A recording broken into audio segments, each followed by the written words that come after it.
Start off with this sort of off-grid guitar, just make sure this first note is actually on the grid.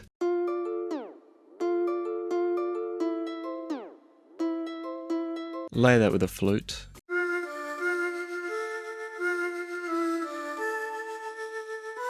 This flute is pretty much the entire bounce of the track. Start off with the drums with a basic hi-hat that's got some rolls and triplets and stuff.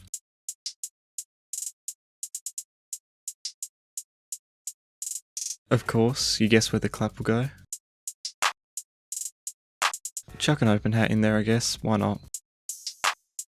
And this snare thing, sounds pretty cool. Then add an 808 and kick to really top it all off.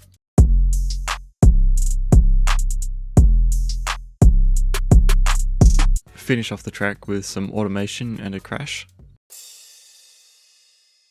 And here's what it should sound like.